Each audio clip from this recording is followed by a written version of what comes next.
Hello, welcome to Ebbie on Senior Living. I'm your host, Charles Ebbie Alfree III. Today I will be speaking with Helen Murray Sipala, whose new book, Beyond the Marriage Bed, My Years as Friend, Model, and Confidant of Andrew Wyeth, is now available. We're going to discuss the importance of journaling, and she's also going to share some of her fascinating stories about her time with one of America's most celebrated artists. Hi, Helen. Well, thank you so much for being here. Well, thank you for having me. How are you? Right this minute, feeling very well. Good. Before we get into your stories, and you have so many fascinating stories, and I can't wait for you to share these with the viewers, I wanted to talk a little bit about the process of journaling and the importance of journaling, you know, even for seniors, you know. How was your process? What was it like for you? I will start out with this book. It was not meant to be a book. It was a diary. So I started writing these things down, which a lot of people have diaries. It just so happened it went for 20 years. I didn't expect it to go for 20 years. I probably would have given up a long time ago. But it's very important. I think a lot of people, especially girls, always kept diaries as a teenager. I did too. Sure. It didn't amount to very much. I got tired of it after a while. But it's paid off for me in many ways.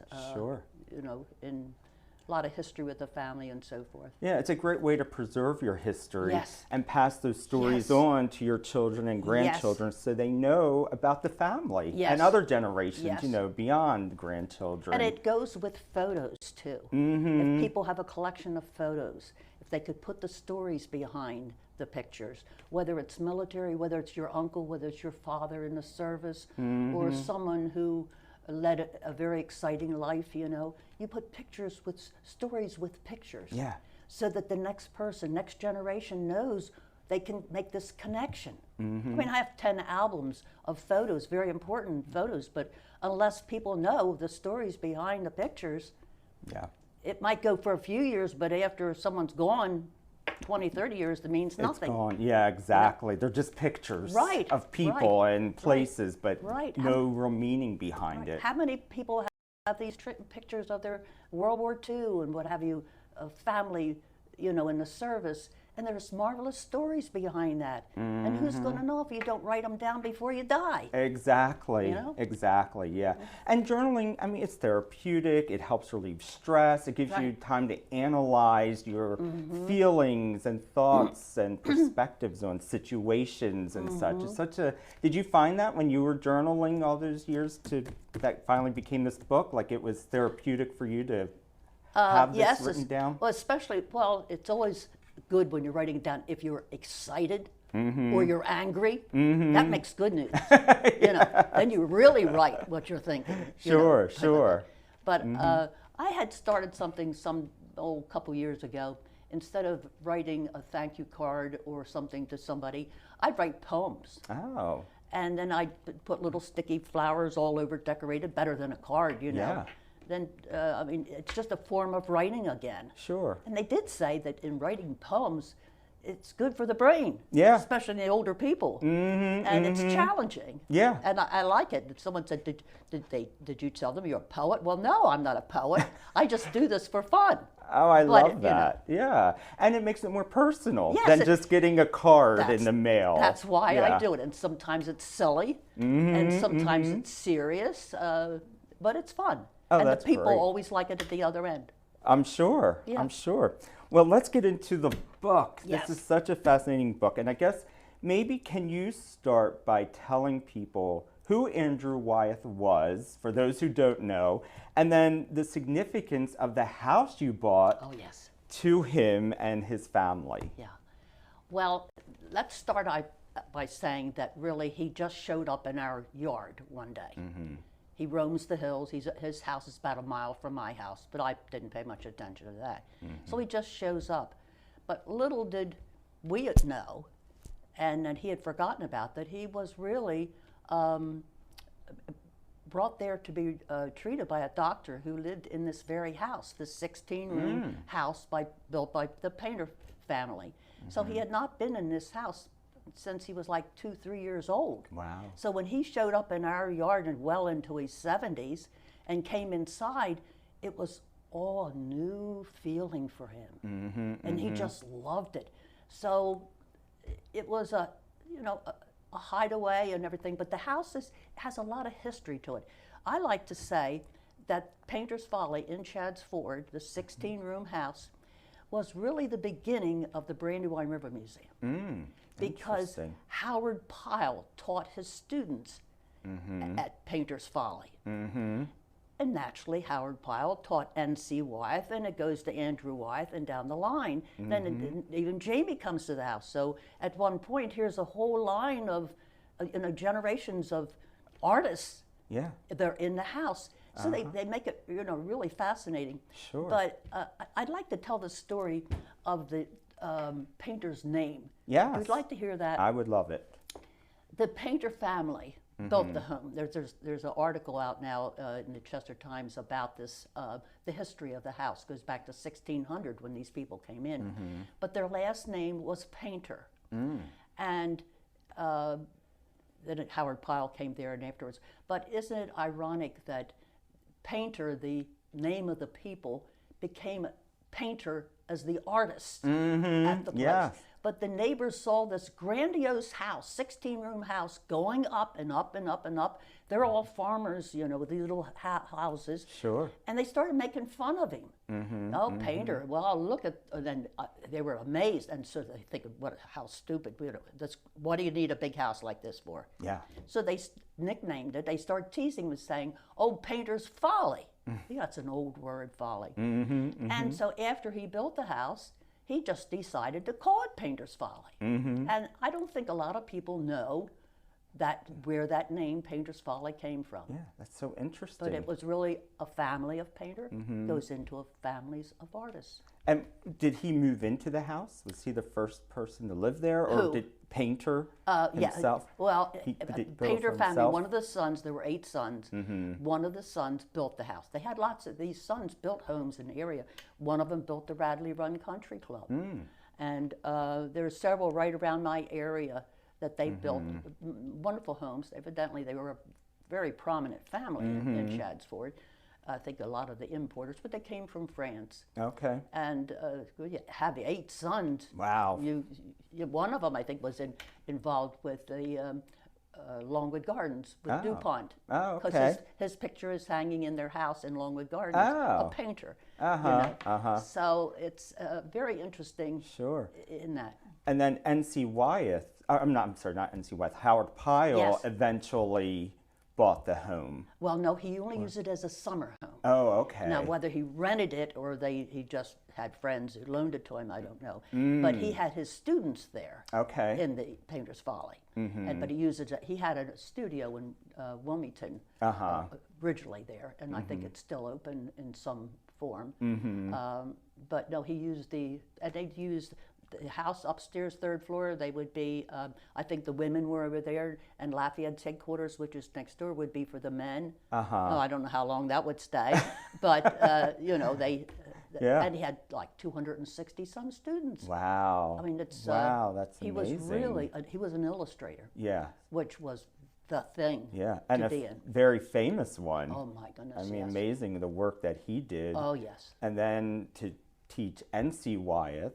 Yes. And then here comes Andrew Wyeth. Right. And so he just came to your property one day. So we should say you bought Painter's Folly in the 70s. 1974. 1974. But you didn't realize it had this history behind it. No, we didn't.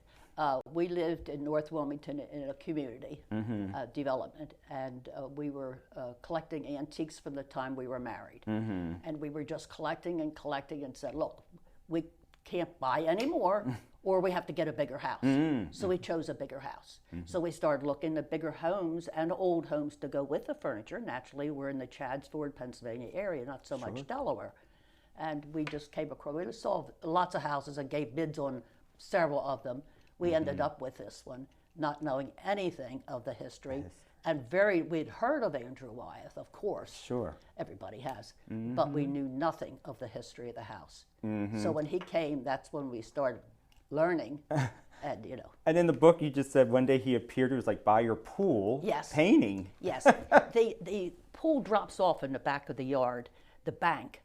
The yard drops off. So the bank, he went down the bank, so he had a view of the house, and then we look out the window, and all we could see was just this much of him, and this head bobbing, because he's painting, and bobbing, and that's all we could see. And we thought, what is that back there? Yeah. But there were a lot of artists in the community, and they are free to roam. They did. And Andrew Wyeth, that's where he was. He had parked on Route 1, walked up because he saw mermaids on the around the pool, concrete mermaids. And he, of course, he always said, "You people look, but you don't see." Well, he could see. He could see. He could see things that people wouldn't notice. Yeah. So he saw the mermaids, and he parked the car on Route 1 and walked up in the yard and started painting. Wow. And it wasn't too much longer. He was just coming into your house. Well, like the next morning. the next morning, wow. He knocks on the door and says, "Do you mind if I paint your house?" My husband says, "Oh, Andrew Wyeth." And he says, "Oh, you know me?" And that was the beginning.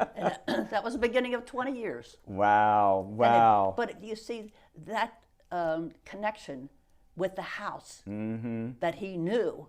And I said to him, when he came, almost the first day, he said, "I had not been back since I was a little boy." And I said, "Why not?" And he said, "I don't know. Interesting. Just wasn't time, was it?" Wow. When you think about it, wasn't time. Yeah. Wow. But then when he came, 20 years. And then 20 years you have, and all detailed in this book, which is so interesting. And it is a page turner. I could not put it down. It just kept going. So let's talk about, he did the painting Marriage and how he would sneak into your room and paint. Tell the viewers about this. Well, there's the Widow's Walk. The whole house he liked to paint from the outside one. That had the Widow's Walk, and you have to come in and go through all those rooms naturally to get up onto the roof and the Widow's Walk. Yeah. Well, after he started painting, then we showed him where the key was. We hid the key for him so he could come. Well, he's an early bird. And he would wake up at 5 o'clock, have breakfast at 5:30, and then be out of the house by 6 or 6:30 while we're still in bed. So he loved going up the stairs and just, it's too bad I can't dramatize this for you, you know. But he'd tiptoe ever so lightly over to the bed, and then he'd put his hands behind his back, and he just stared down at us. Well, you know, you wake up for some reason. You wake up if somebody's standing there, even though you're asleep. Eventually, you wake up. So I would wake up, then I'd scream.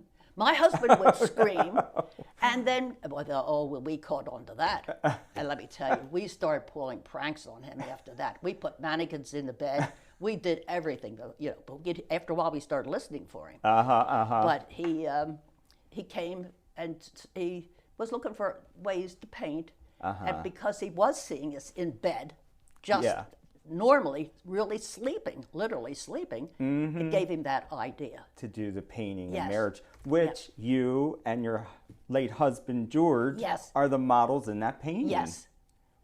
Just so interesting. What was it like to model for him or sit for him? Pain in the neck.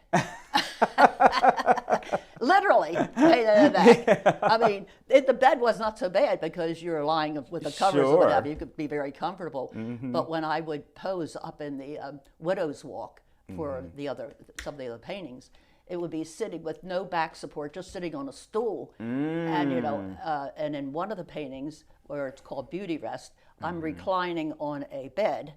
And I had my hand arm a certain way. But every day I would have to have the exact same arm in the same location.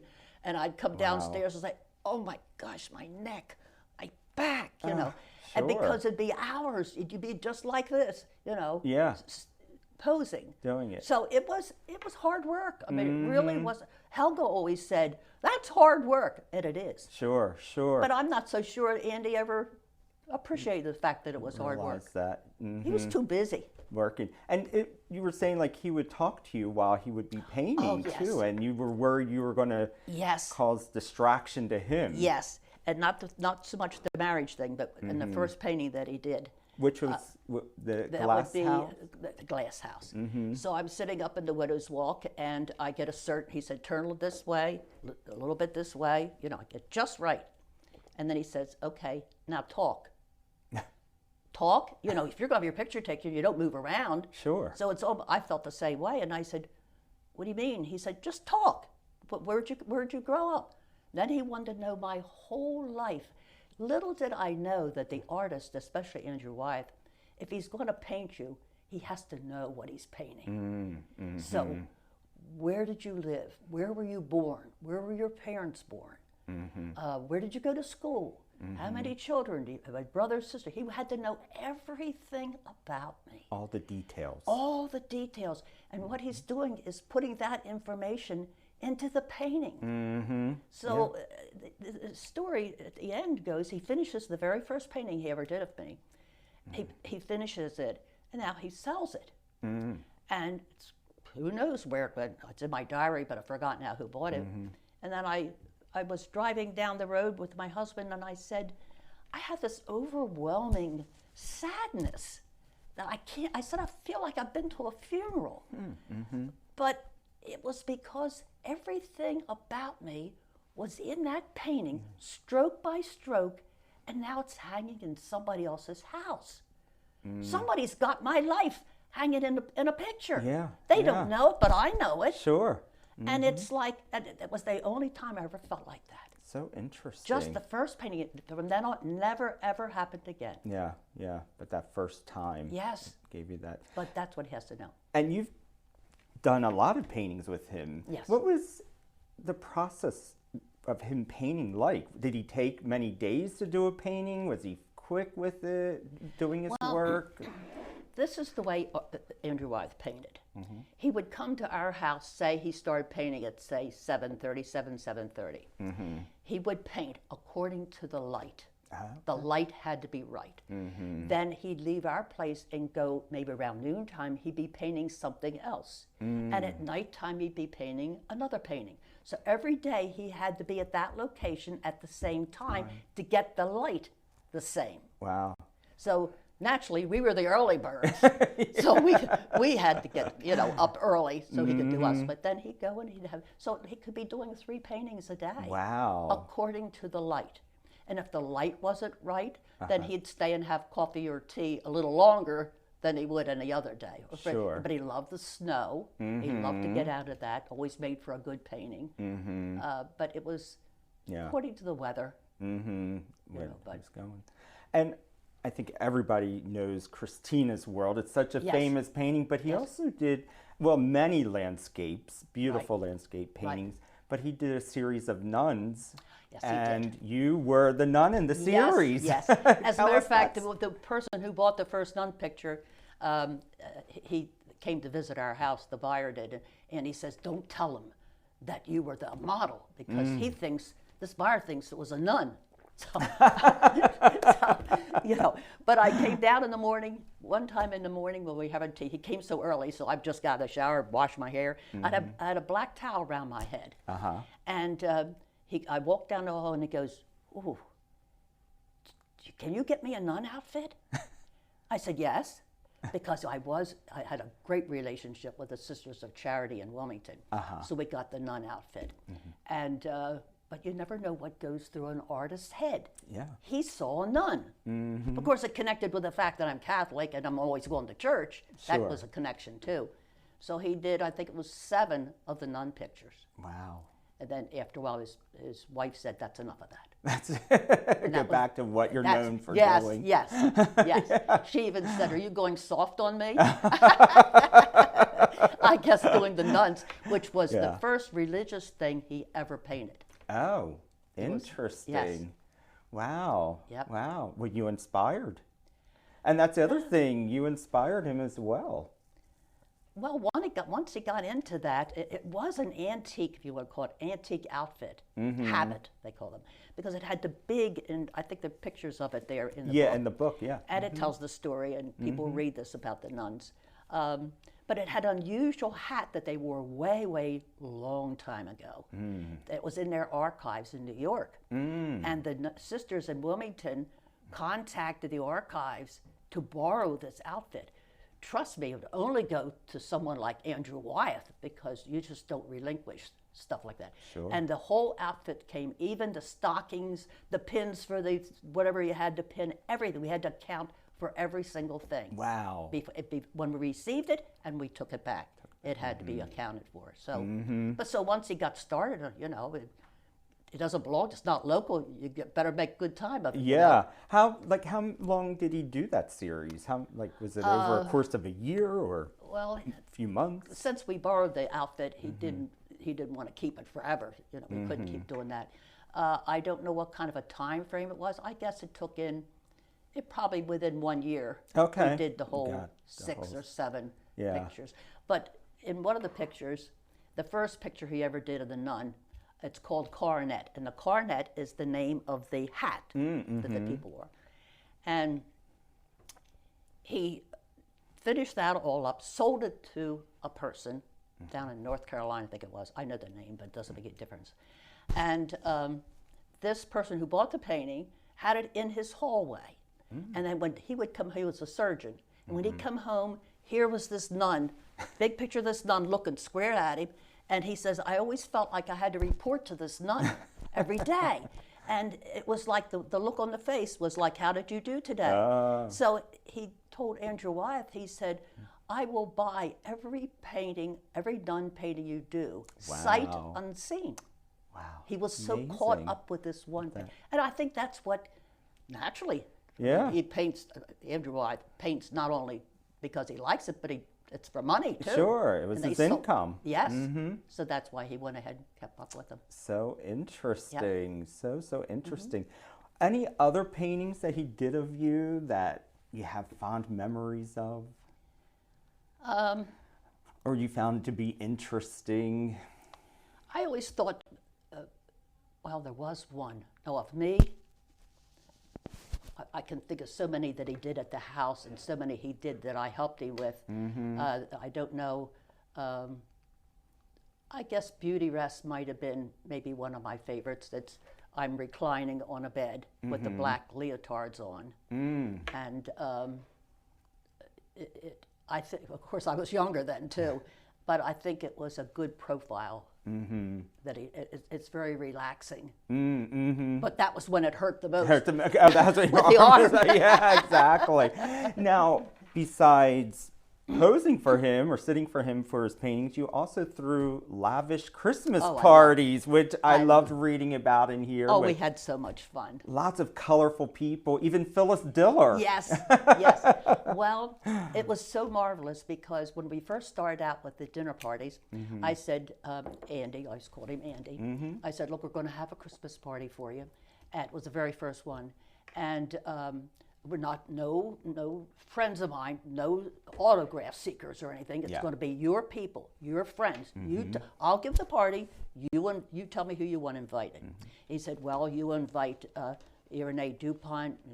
Oh, wait a minute. These people don't know me. They're not going to come to my house. And he says, well, no, this is what you do. You get the telephone number from Mary Land at the museum. You call them up and say, hi, I'm Helen Sipala, Painters Folly and Shadd's Ford. Andrew Wyeth would like it very much if you would join us for dinner at my house. It worked like a charm. I could invite anybody in the world, and that's literally who came. That's amazing. And these famous people, all I had to say, just that. Yeah. Miracle words. Yeah. And then I loved to cook, and I loved entertaining. We had the perfect house for it, too. Yeah. It was a very formal house. And I made the dinners formal, so yeah, it was a lot of fun. And the first one, and I love this story in here, he told you his wife Betsy wouldn't come, and you had a mannequin. Yes. But she showed up. Yes. She eventually. Well, now I have to tell you, all right, how much of the story I can tell. When he said the first part, he told me who to invite. And he said, now I'm going to tell you now that Betsy won't come. She only goes to Jamie's, she goes here, Anna B, so forth. There's only 4 places that she goes, telling you. So, all right, so we got a seat at the table. We put a mannequin in it, and I dressed the mannequin about like she would dress. She always wore a hat, what have you. I fixed it all up. But anyway, she said she would not come. But my husband wrote a letter to her and told her that we'd like very much if you come. There's not going to be any outsiders, nothing like it's going to be your party, your people. And at the very last line, I'm going to have to say this, he said, now you get your ass over here. And his secretary, Betsy's secretary says, how could anybody talk like that? You know, but you know, that's what did it. That's what did it, wow. Because she could relate to George's language. She loved the men anyway. You know, women, she was a little skeptical about the women, which we could understand, but she loved the men. Yeah. He wrote that, and knock on the door, there's Betsy. And she said, well, here, I brought my ass over. So, you know, That's great. so here we go, and I have pictures of her, I don't know if it's in the book or not, of her standing behind the mannequin, getting the picture taken. Oh, that's so funny. I can't believe we're almost out of time, but one thing I did want you to touch on real quickly about him being such an emotional person. You talk about this in the book. Yes. And can you just speak about that just quickly? Well, first of all, I found that afterwards that artists are emotional people. They must be if they're going to put everything, they make it real, the painting real. But he was, in the beginning of the book, it'll tell you that he was sensitive, emotional, he was very devoted, generous, all of these things which made him the man that he was, that not too many people knew about it. But if he could tell a story, and if it, to him, if it hit in here, the tears would just run down his face.